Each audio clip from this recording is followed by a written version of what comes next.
करमपुर भरसा नापरकोट थाने जे अधु करमपुर लाड़ेवार इलाके में नापरकोट पुलिस जी गोठ बावल जाफरी ते चढ़ाई गोठाणा सरापा एहतजाज मिलण मूजिब नापरकोट पुलिस एसएचओ हिदायतुल्ला मारफाणी की अगवाणी में गोठ बावल जाफरी ते चढ़ाई करे गोठाणन हयात जाफरी कांडेरो जाफरी जे घरन जो ज़रूरी सामान खणी वई। गोठाणन गुलाम कादिर जाफरी, साबिनो जाफरी, अल्लाह रखो जाफरी, खादिम हुसैन जाफरी, रसूलो जाफरी ऐं ॿियनि नापरकोट पुलिस ॾाढनि ख़िलाफ़ एहतजाज कंदे चयो त असीं ग़रीब ऐं शरीफ़ गोठाणा आहियूं।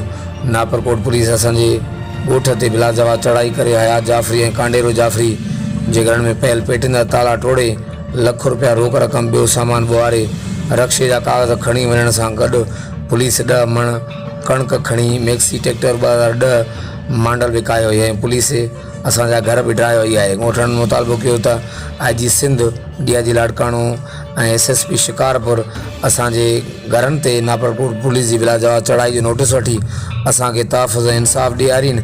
इंसाफ़ न मिलण जी सूरत में एहतिजाज जो दायरो वधायो वेंदो आहे। वक़्ता करण लाइ ॾिसंदा रहो JTN वेब न्यूज़।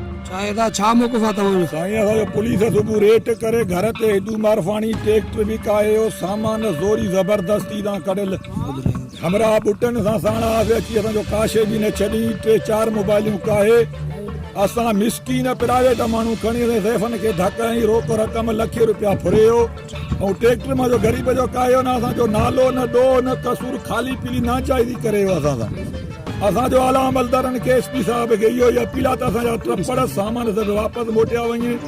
जो न थियो त असां रोड ब्लॉक कंदासीं ऐं पंहिंजो एहतजाज कंदासीं जारी रखंदासीं। ज़ैफ़ा ॿार क़ुर खणी रोड ते बीहंदासीं ऐं वेंदासीं कोर्ट जे दर बि खड़काईंदासीं।